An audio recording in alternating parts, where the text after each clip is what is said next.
नमस्कार सभी साथियों को, आप सभी का हमारे YouTube चैनल जी के भाई कौन बड़ा मैं हार्दिक स्वागत है। साथियों उम्मीद करता हूं कि आप स्वस्थ होंगे, तंदुरुस्त होंगे, अच्छे होंगे। साथियों हरियाणा की नदियां, रिवर्स ऑफ इंडिया, एक न क्वेश्चन हर एग्जाम में हरियाणा की पूछा ही जाता है। मैं बात करने वाला हूं हरियाणा की पूरी टोटली रिवर्स की। ओके, पूरी टोटली रिवर्स की हम बात करेंगे। एक ही बात नहीं छुपने वाली है नदियों के बारे में, कहां से निकलती है, कहां सिंचाई करती है, किस जिले से वो गुजरती है, हम सभी का जिक्र करेंगे। आप बने रहिए मेरे साथ, देखिए रिवर्स ऑफ हरियाणा। ठीक है साथियों, अब मैं पहले बात करता हूं साथियों पूर्वी प्रवाह तंत्र की, यानी पूर्व दिशा में, हरियाणा की पूर्व दिशा में साथियों केवल एक ही नदी बहती है, वो है यमुना।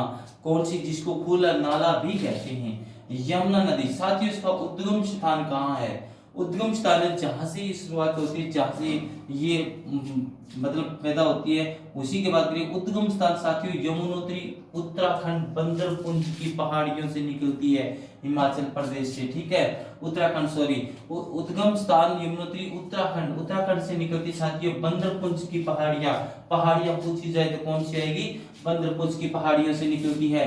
ये साथियों हरियाणा में ताजेवाला बैराज जो कि 1873 में बना था, 1873 में बना था हरियाणा में। उस समय वहां से प्रवेश करती है, कलेसर पार्क के पास से ये गुजरती है। अगर पूछा जाए कि जो राष्ट्रीय उद्यान कलेसर पार्क है साथ ही दो ही पार्क राष्ट्रीय जो राष्ट्रीय हैं जो संरक्षित है, वो एक तो सुल्तानपुर पक्षी विहार और एक ही कलेसर यमुनानगर का। ठीक है, कलेसर के पार्क के साथ से गुजरती है साथियों। हथनीकुंड बैराज भी है इस पे, क्या है? हथनीकुंड बैराज भी है साथियों। और उसमें से क्या है, इस यमुना नदी पर से क्या की गया है, हथनीकुंड बैराज से साथियों दो नदियां भी निकाली गई है, दो नहरें भी निकाली गई है। दो नहरें मैं बात कर रहा हूं साथियों, एक पूर्वी यमुना नहर, एक पश्चिमी यमुना नहर, जो सबसे पुरानी है, जो सबसे पुरानी है हरियाणा की, 1879 में बनाई गई थी। 1879 में साथियों ये पूर्व पश्चिमी यमुना नहर ये करनाल, सोनीपत, पानीपत और यमुनानगर फरीदाबाद में क्या करती है? सिंचाई करती है। ये बात थी साथियों यमुना नदी। यमुना नदी के बारे में, इसको एक ये मतलब सदाबहार नदी है साथियों। कोई भी मौसम, चाहे सर्दी हो या गर्मी हो, चाहे मौसम बरसात का मौसम हो या ना हो, तो भी ये नदी चलती ही रहती है। और इसे खुला नाला भी कहते हैं। क्या कहते हैं साथियों? इसको खुला नाला भी कहते हैं। इसके बाद साथियों बता दूं कि हम बात करने वाले घग्गर उत्तर प्रवाह तंत्र की। ये पूर्वी यमुना नदी थी, पूर्व दिशा में हरियाणा की बहती है, पूर्वी प्रवाह तंत्र। हम बात करने वाले हैं उत्तर प्रवाह तंत्र की, जिसमें घग्गर नदी है साथियों, वो डाकशाही पहाड़ी हिमाचल प्रदेश से क्या करती है? निकलती है। घग्गर नदी डाकशाही पहाड़ी हिमाचल प्रदेश से निकलती है साथियों। इस नदी को एक और नाम क्या कहते हैं? हरका। क्या बोलते हैं? एक हरका इसको नदी भी बोलते हैं।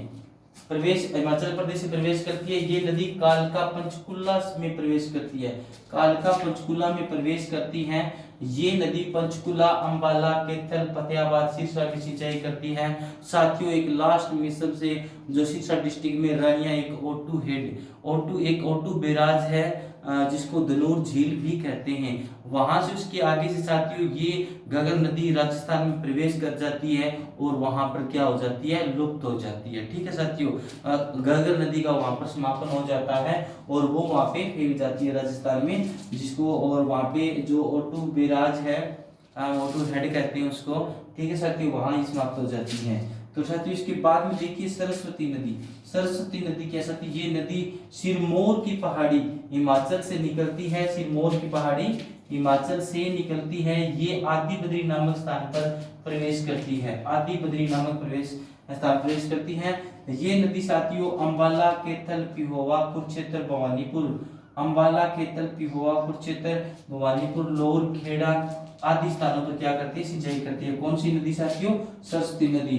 ठीक है ना, ये सरस्वती नदी, जो भी कुरुक्षेत्र के जितने तीर्थ हैं साथियों सारे, वो सरस्वती नदी पर ही आएंगे, सरस्वती नदी को ही के पुल बने जाते हैं। ठीक है साथियों, इसके बाद देखिए मारकंडा नदी साथियों, ये नदी हरियाणा में शिवालिक की पहाड़ियों से निकलती है, हिमाचल की धरतीधर पहाड़ियों से ये इसका उद्गम स्थान है मतलब। और हरियाणा में शिवालिक की पहाड़ियां जिनको बोला जाता है, वहां से निकलती है ये। इसकी जो सहायक नदी है साथियों वो है रण बेगना टांगरी नकटी, रण बेगना टांगरी नकटी अंबाला के तलकुट क्षेत्र में क्या करती है साथियों, ये सिंचाई करती है। इसके बाद बता दो टांगरी नदी, टांगरी नदी क्या साथियों, ये नदी मोरनी की पहाड़ियां पंचकूला से निकलती है और मोरनी की पहाड़ियों पर साथियों एक क्रो नाम की चोटी है, क्रो, ठीक है ना। उसकी वैसे तो 1467 इंडिया जी के हिसाब से तो बता दूं कि 1467 मीटर ऊंचाई है, लेकिन 1514 मीटर इंडिया जी के हिसाब से है इस पे एक जो चोटी है, ठीक है साथियों। इसके बाद में हम बात करने वाले हैं बाकी जो नदियों की, यानी टांगरी नदी, ये नदी मोरनी की पहाड़ियां पंचकूला से निकलती हैं। बलियाली तथा आमरी सहायक इसकी नदी है, क्या है, बलियाली और आमरी सहायक नदी है। अब साथियों बाकी नदियों का जिक्र करेंगे, आप बने रहे मेरे साथ। देखिए अभी मैं रेज कर लेता हूँ एक बार ब्लैक बोर्ड को। तो साथियों ये नदियों का जो टॉपिक है आप इसे इग्नोर मत कीजिएगा, आप इसे जरूर मतलब एक दो बार देखेंगे आपको याद हो जाएंगी। ये नदियां बहुत जरूरी है, एक क्वेश्चन नदियों के बारे में पूछा ही जाता है, कौन सी नदी कहाँ से गुजरती है, कहाँ से चलती है, कहाँ सिंचाई करती है। साथियों मैं बात करने वाला हूँ चेतांग नदी, इसके बाद में साथियों नदी जो आती है वो आती है चेतांग नदी। ओके, कौन सी नदी साथियों, चेतांग नदी, चेतांग नदी। साथियों इसका जो उद्गम स्थान बताते हैं हरियाणा में, वो है शिवालिक की पहाड़ियां। ओके, शिवालिक की पहाड़ियों से साथियों ये क्या निकलती है, चेतांग नदी, ठीक है, पहाड़ियों से निकलती है। और साथियों इसके बाद में ये हिसार डिस्ट्रिक्ट में, हिसार डिस्ट्रिक्ट में क्या करती है, सिंचाई करती है। कहाँ पे सिंचाई करती है साथियों, ये हिसार डिस्ट्रिक्ट में। हम टोटल जो मेन पॉइंट है साथियों वो ही पढ़ेंगे। इसके बाद में साथियों राक्षी नदी, राक्षी नदी आपने सुना होगा राक्षी नदी के बारे में, बहुत ही इंपॉर्टेंट रिवर्स है ये हरियाणा की। ये भी साथियों शाहपुर गांव बिलासपुर, शाहपुर गांव बिलास में इसका उद्गम वहां पे स्थान है, शाहपुर बिलासपुर माना जाता है। और इसके बाद में और ये साथियों यमुनानगर में ही ये भी क्या करती है, सिंचाई करती है, यमुनानगर। ओके साथियों, इसके बाद में बता दूं साथियों आपको जो नदी रहेगी हमारी साहिबी नदी। अभी साथियों दक्षिण प्रवाह अंतर चल रहे हैं, दक्षिण प्रवाह अंतर साहिबी नदी, ठीक है साथियों। साहिबी नदी के बारे में बताऊं आपको तो मैं ये बहरोड पहाड़ियां राजस्थान, बहरोड, ठीक है साथियों, ये बहरोड पहाड़ियां,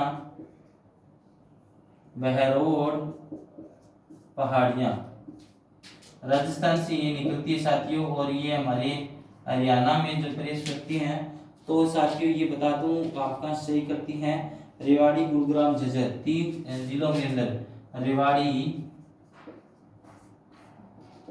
गुरुग्राम, रेवाड़ी गुरुग्राम झज्जर, ये 3 जिलों में क्या करती है साथियों, ये सिंचाई करती है। इसके बाद में बताऊं साथियों आपको इंदौरी नदी के बारे में। तो इंदौरी नदी साथियों, इंदौरी नदी, इंदौरी नदी कहाँ से निकलती है, मेवात की पहाड़ियों से साथियों। कहाँ निकलती है, ये मेवात की पहाड़ियों से। और साथियों बता दूं कि जो मेवात की पहाड़ियां, ये अरावली की पहाड़ियों को ही बोला जाता है। मेवात में इसको अरावली की पहाड़ियों को मेवात की पहाड़ियां कहा जाता है। ये इसकी मेवात की पहाड़ी से निकलती है, रेवाड़ी पटौदी मेवात सिंचाई करती है साथियों, मेवात, रेवाड़ी और पटौदी, ठीक है साथियों। इसके बाद में साथियों जो अगली नदी हमारी रहेगी दोहन नदी। कौन सी नदी साथियों, दोहन नदी। आप दोहन नदी के बारे में देखिए, दोहन नदी साथियों आपको बता दूं डोसी की पहाड़ियां, डोसी की पहाड़ियां, डोसी की पहाड़ी साथियों महेंद्रगढ़ के अंदर है, नारनौल महेंद्रगढ़ के अंदर डोसी की पहाड़ियों से इसका क्या है, उद्गम स्थान है। और डोसी की पहाड़ियां, और साथियों ये महेंद्रगढ़ डिस्ट्रिक्ट में क्या करती हैं, सिंचाई करती हैं। साथियों जो दक्षिण प्रवाह तंत्र है ना, वो एक मतलब नदियां ना करीब नाले हैं जो कि बरसात के मौसम में ही चलते हैं। आपको बता दूं कि वो जब बरसात के मौसम में चल पड़ते हैं, अदरवाइज वो सूखे पड़े रहते हैं। जैसे इंदौरी साहिबी, दोनों ये नदियां हैं, एक प्रकार के नाले हैं और ये सूखे रहते हैं। कृष्णावती नदी, कृष्णावती साथियों, कृष्णावती,